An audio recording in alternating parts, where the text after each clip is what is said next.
بسم اللہ الرحمن الرحیم۔ ماہ ربیع الاول سید الانبیاء صلی اللہ تعالی علیہ وآلہ وسلم کی ولادت باسعادت کا مہینہ ہے۔ اس مہینے میں امت مسلمہ اللہ کی طرف سے نعمت عظمیٰ سید الانبیاء صلی اللہ علیہ وآلہ وسلم کے ملنے پر شکرانے کے طور پر نیک اعمال، کھانا کھلانا، ذکر اذکار کرنا، قرآن پاک کی تلاوت کرنا، درس و تدریس کی محفل،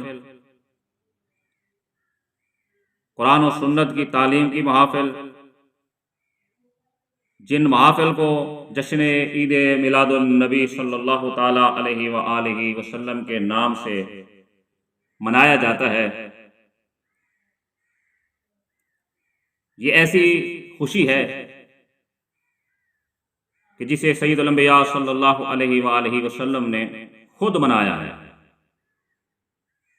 اللہ رب العزت نے قرآن پاک میں انبیاء کرام علیہم السلام کی ولادت کا ذکر کیا،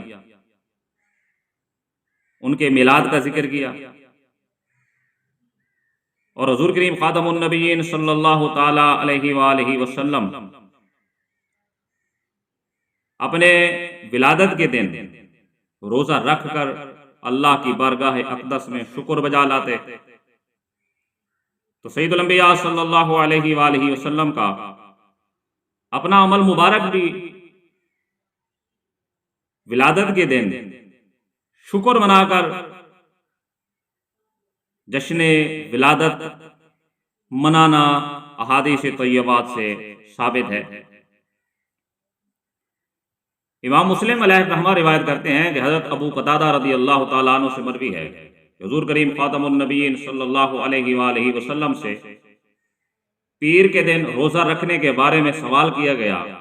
تو سید الانبیاء صلی اللہ علیہ وسلم نے فرمایا کہ اسی پیر کے روز میری ولادت ہوئی، اور اسی پیر کے روز میری بعثت ہوئی، یعنی میں نے اعلان نبوت فرمایا، اور اسی پیر کے روز میرے اوپر قرآن پاک نازل کیا گیا۔ حضور کریم خاتم النبیین صلی اللہ علیہ وسلم نے فرمایا کہ یہ میری ولادت کا دن ہے۔ آپ کا یہ فرمان اسلام میں یوم ولادت کا تصور اجاگر کرتا ہے، اور قرآن حکیم بھی انبیاء کرام علیہم السلام کے یوم میلاد بیان کرتا ہے۔ حضرت عبداللہ بن عباس رضی اللہ تعالیٰ عنہ فرماتے ہیں کہ جب نبی کریم خاتم النبیین صلی اللہ تعالی علیہ وآلہ وسلم کی ولادت ہوئی تو آپ صلی اللہ علیہ وسلم کے دادا جناب حضرت عبد المطلب رضی اللہ تعالی عنہ نے آپ صلی اللہ علیہ وسلم کی طرف سے ایک مینڈھے کا عقیقہ کیا۔ اس روایت کو امام نووی علیہ الرحمہ نے تہذیب الاسماء واللغات میں بیان کیا، اور حضرت عبداللہ بن عباس رضی اللہ تعالیٰ عنہ بیان کرتے ہیں کہ بے شک حضرت عبد المطلب نے آپ صلی اللہ علیہ وسلم کا عقیقہ آپ کی ولادت کے 7ویں روز کیا تھا، اور عقیقے کی دعوت کی گئی تھی۔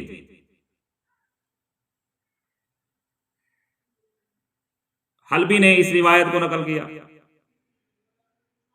حضور کریم خاتم النبیین صلی اللہ علیہ وآلہ وسلم کا عقیقہ آپ صلی اللہ علیہ وسلم کے دادا جان نے کیا تھا، تو آپ صلی اللہ علیہ وسلم نے اپنی ظاہری حیات طیبہ کے 40 سال بعد اپنا عقیقہ خود بھی کیا۔ امام بیہقی علیہ الرحمہ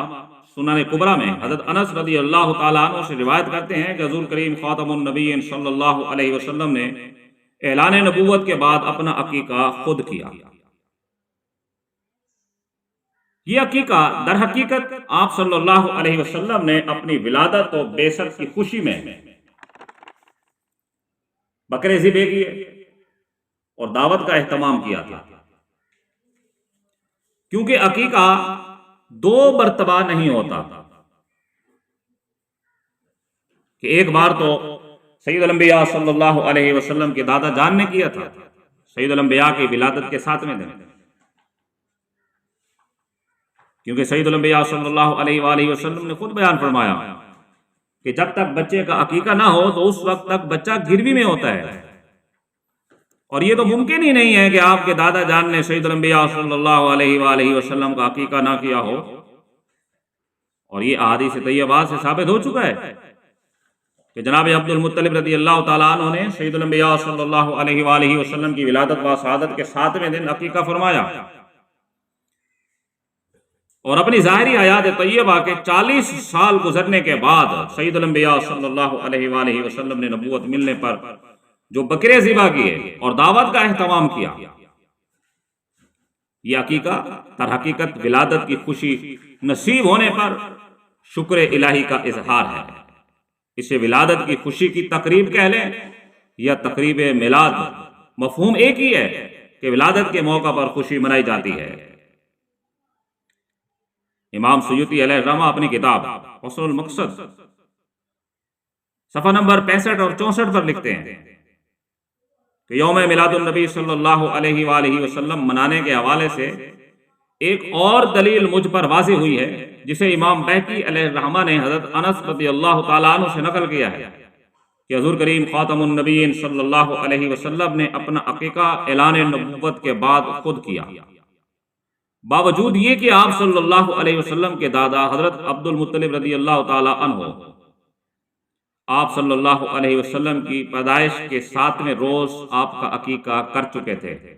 اور عقیقہ 2 بار نہیں کیا جاتا۔ پس یہ واقعہ اسی پر محمول کیا جائے گا کہ آپ صلی اللہ علیہ وسلم نے اپنے آپ کو اللہ کی طرف سے رحمت للعالمین اور اپنی امت کے مشرف ہونے کی وجہ سے اپنی ولادت کی خوشی کے اظہار کے لیے خود عقیقہ کیا۔